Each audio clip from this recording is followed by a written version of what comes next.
जय जय रघुवीर समर्थ. समर्थ म्हणतात की ध्यान धारणा केल्याने बुद्धीमध्ये वाढ होते. समर्थ म्हणतात की ध्यान धारणा केल्याने बुद्धीमध्ये वाढ होते आणि भगवंतांचे चिंतन केले तर आपल्यातलं सर्व काही अज्ञान नाहीसे होते. भगवंताचं जर सतत चिंतन केले तर आपल्यातले सर्व अज्ञान नाहीसे होते आणि म्हणूनच समर्थ म्हणतात की बुद्धीची वाढ होण्यासाठी, आपल्या बुद्धीची वाढ होण्यासाठी समर्थ म्हणतात की ध्यान धारणा करावी लागते. आपल्या बुद्धीची जर वाढ करायची असेल आणि आपल्या बुद्धीमध्ये जर वाढ व्हावी असं आपल्याला वाटत असेल तर समर्थ म्हणतात की ध्यान धारणा अत्यंत आवश्यक आहे असं समर्थ आपल्याला येथे सांगतात.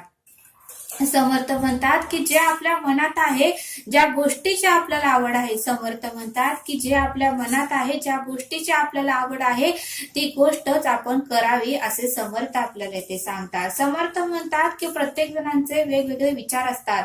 आई वडील म्हणतात हे कर, बहीण भाऊ म्हणतात तू हे करू नको, ह्याच्यामध्ये करिअर कर. तर समर्थ म्हणले की आपल्याला ज्यामध्ये आवड आहे, आपल्याला जे गोष्ट करण्यामध्ये आपल्याला आनंद मिळतो तीच गोष्ट आपण केली पाहिजे असं सद्गुरू आपल्याला इथे सांगतात. कोणीतरी सांगितलं आणि ती गोष्ट जर आपण केली तर आयुष्यभर आपण नाराजच होऊन ते काम करत राहतो, मग त्या कामाला काहीच अर्थ नाही. आणि म्हणूनच समर्थ म्हणतात की जगाने जरी विरोध केला तरी आपल्याला जे आवडतंय आणि ज्याच्यामध्ये जे करण्यामध्ये आपल्याला आनंद वाटतो ती गोष्टच आपण केली पाहिजे आणि ती जर केली तरच आपल्याला यश, कीर्ती, प्रताप, महिमा मिळणार आहे. आणि म्हणूनच समर्थ म्हणतात की ज्या गोष्टीमध्ये आवड आहे, ज्या कलेमध्ये आवड आहे ती कला आपण शिकली पाहिजे. ज्या गोष्टीमध्ये आपल्याला आनंद मिळतो आणि जे केल्यामुळे आपल्याला मन प्रसन्न होतं, आपल्याला एक मानसिक समाधान मिळतं, तीच गोष्ट आपण केली पाहिजे असं सद्गुरू आपल्याला येथे सांगतात. समर्थ म्हणतात की संकट जरी आले तर त्या संकटांना तुम्ही घाबरू नका, कारण संकट हे सर्वांना येतात. समर्थ म्हणतात की पाण्यातील प्राण्यांना सुद्धा संकट आहे, पाण्यातील प्राण्यांनाही संकट आहे, माशांना सुद्धा संकट आहे. का तर एखादा मनुष्य येतो आणि त्याला आपल्या जाळ्यामध्ये ओढतो आणि तेच मासे मार्केटमध्ये नेऊन विकून टाकतो, मग समर्थ म्हणतात की संकट त्या पाण्यातील माशांना आहे, संकट त्या बेडकाला आहे, कारण बेडकालाही माहिती आहे कोठून तरी साप येणार, आणि आपल्याला घेणार. तो बेडूक सुद्धा आपला प्राण हा भीतीने जगत असतो, का तर आपल्याला कुठलं तरी संकट येणार आहे, या भीतीनेच तो बेडूक सुद्धा जगत असतो. मग समर्थ म्हणतात की प्राण्यांना सुद्धा संकट आहे. समर्थ म्हणतात की जंगलातील प्राण्यांना सुद्धा संकट आहे, हरणाला सुद्धा संकट आहे, हसवलाला संकट आहे, मुंगसाला संकट आहे, सर्व प्राण्यांना संकट आहे. का तर त्यांच्यापेक्षाही बलाढ्य प्राणी आला आणि त्यांच्यावर जर वार केला तर त्यांचाही प्राण निघून जाऊ शकतो. मग समर्थ म्हणतात की धर्तीवर ज्यांनी जन्म घेतलेला आहे त्या सर्वांना संकट आहे असं समर्थ आपल्याला इथे सांगतात. समर्थ म्हणतात की एवढा मोठा हत्ती सगळ्या प्राण्यांपेक्षाही तो मोठा आहे, तर त्याला सुद्धा संकट आहे, त्याला सुद्धा एवढ्याशा मुंगीपासून संकट आहे, कारण त्यालाही माहिती आहे की एवढीशी जर मुंगी आपल्या कानात गेली आणि आपल्याला चावली तर आपलाही प्राण जाऊ शकतो. त्या हत्तीला सुद्धा संकट आहे असं समर्थ आपल्याला इथे सांगतात. समर्थ म्हणतात की प्रत्येक प्राण्याला संकट आहे, वाघाला सुद्धा संकट आहे, सिंहाला सुद्धा संकट आहे, आपण तर मनुष्य आहोत असं सद्गुरू आपल्याला ते सांगतात.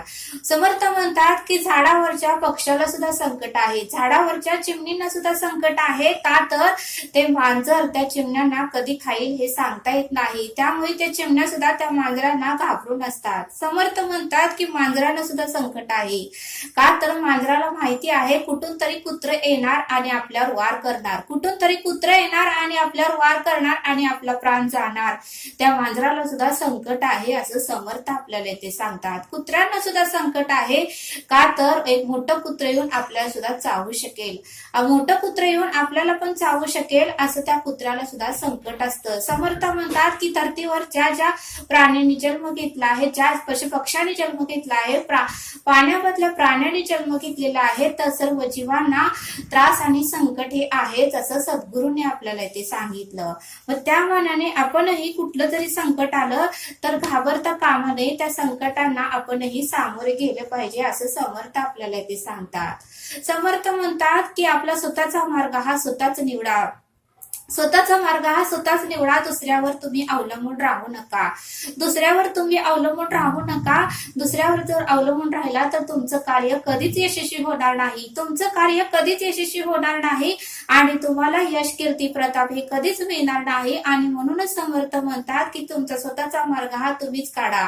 कारण आपण जर दुसऱ्याच्या उंचीने पाणी पिले तर आपलं पोट कधीच भरणार नाही, आपली तहान कधीच भागणार नाही. आपण जर दुसऱ्याच्या उंचीने सतत पाणी पित राहिलो तर आपली तहान ही कधीच भागणार नाही.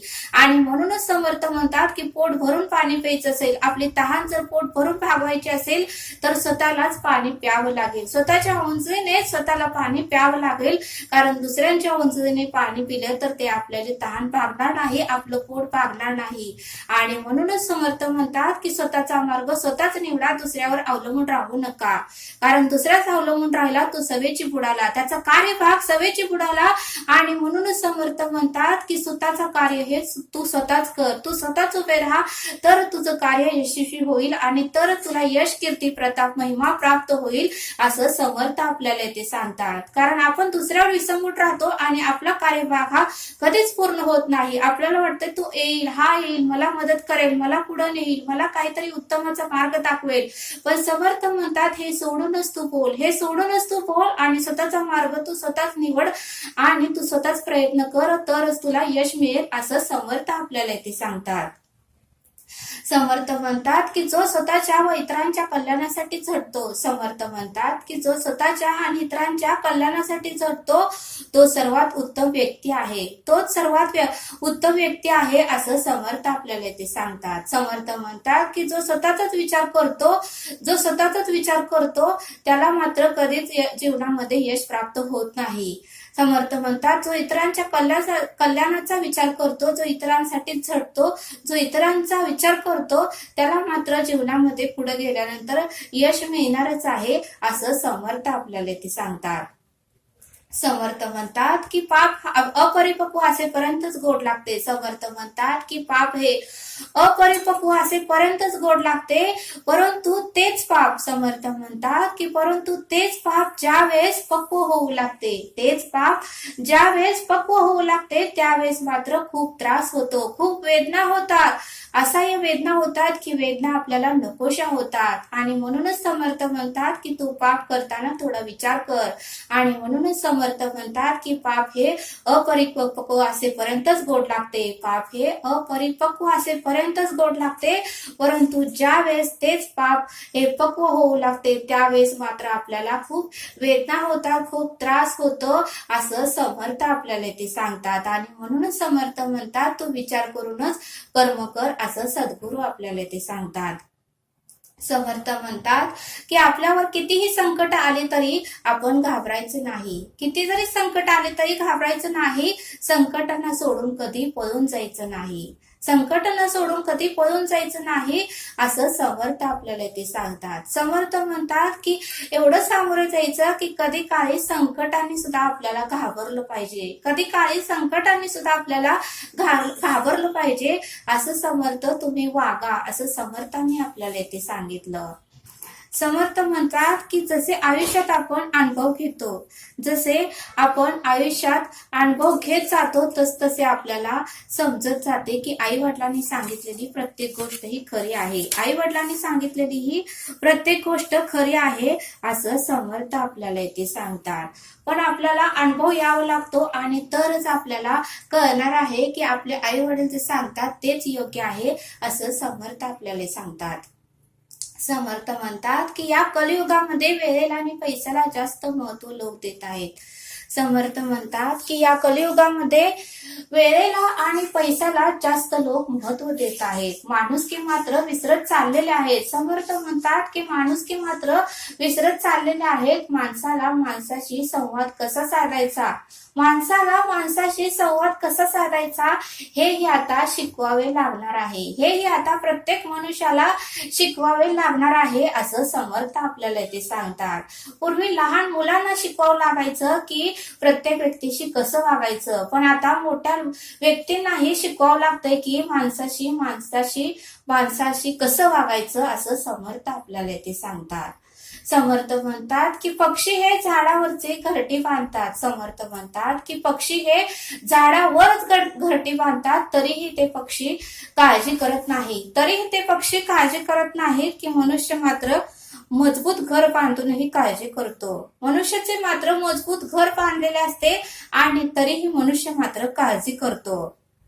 समर्थ म्हणतात पक्ष्यांचं मात्र मजबूत घर नसतं. पक्ष्यांचं मात्र मजबूत घर नसतं आणि तरीही पक्षी मात्र जरा सुद्धा काळजी करत नाहीत.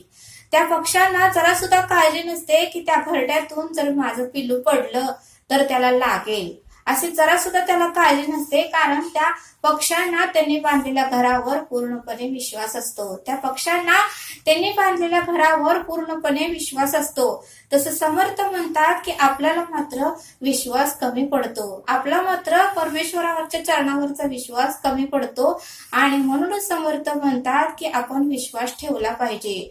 जसं ते पक्षी घरटं बांधतात आणि त्या घरट्यामध्ये आपल्या पिलांना ठेवतात. का तर ते घरटे त्यांनी बांधलेलं असतं आणि त्यांचा त्यांच्यावर पूर्णपणे विश्वास असतो आणि म्हणून त्यांच्या पिलांना काही होत नाही. आणि म्हणूनच समर्थ म्हणतात की तुम्हीही तुमच्यावर पूर्णपणे विश्वास ठेवा. तुम्ही तुमच्यामध्ये पूर्णपणे विश्वास ठेवा आणि सर्व कार्य करा, त्याला यश हे मिळणारच आहे, असं समर्थ आपल्याला ते सांगतात. समर्थ म्हणतात की जो कुठल्याही व्यक्तीबरोबर भेदभाव करत नाही. समर्थ म्हणतात की जो व्यक्ती कुठल्याही व्यक्तीबरोबर भेदभाव करत नाही. प्रत्येकाच्या हृदयात मलाच पाहतो. प्रत्येकाच्या हृदयामध्ये मलाच पाहतो व घरात एखादा पदार्थ केला, घरामध्ये एखादा पदार्थ केला आणि एखादे लहान मुलगा जर त्या घरात आला, एखादा लहान मुलगा जर त्या घरात आला तर तो पदार्थ लपवून ठेवत नाही. तो पदार्थ लपवून ठेवत नाही. त्या बाळाला पण तो पदार्थ देतो. त्या बाळाला पण तो पदार्थ देतो. तो खरा माझा प्रिय भक्त आहे. तो खरा माझा प्रिय भक्त आहे, असं समर्थ आपल्याला ते सांगतात.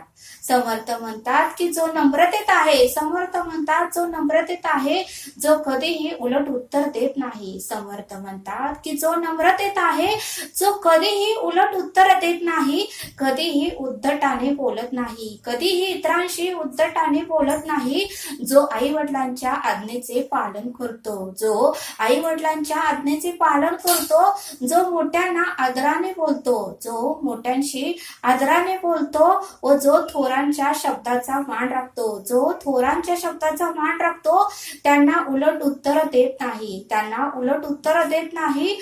जो सर्व प्राण्यामध्ये पक्षामध्ये, जो सर्व प्राण्यामध्ये पक्षामध्ये प्रत्येक मनुष्यामध्ये मलाच पाहतो, तो सर्वश्रेष्ठ दास मला प्रिय आहे. तो सर्वश्रेष्ठ दास मला प्रिय आहे. तो दास व तो भक्त मला आवडतो, असे समर्थ आपल्याला इथे सांगतात.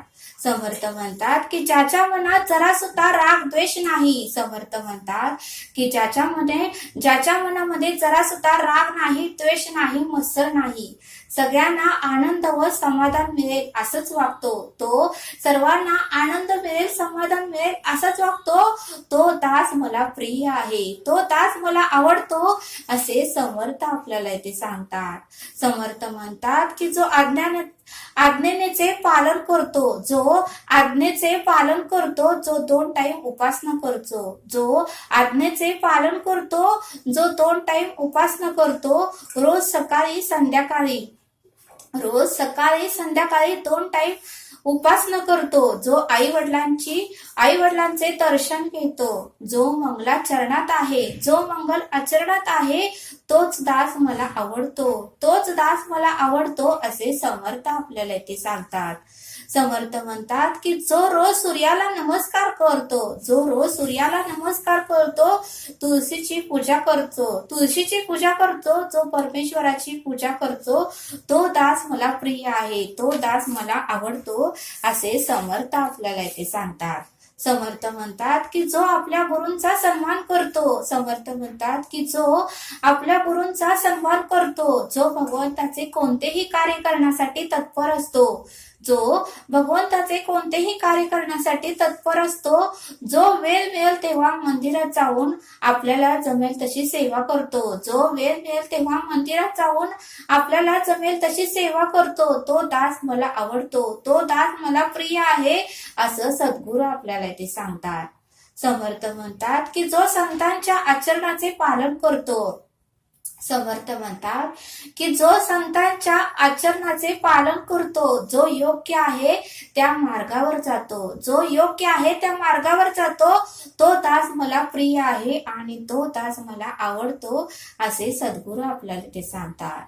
समर्थ म्हणतात की ज्याच्या मनात खोटेपणाही नाही, ज्याच्या मनामध्ये खोटेपणाही नाही, जो स्वच्छ व निर्मळ मनाचा आहे, जो स्वच्छ व निर्मळ मनाचा आहे, जो सर्वांमध्ये ईश्वरच बघतो, जो सर्वांमध्ये ईश्वर बघतो, तो दास मला आवडतो, तो दास मला आवडतो, असे समर्थ आपल्याला ते सांगतात.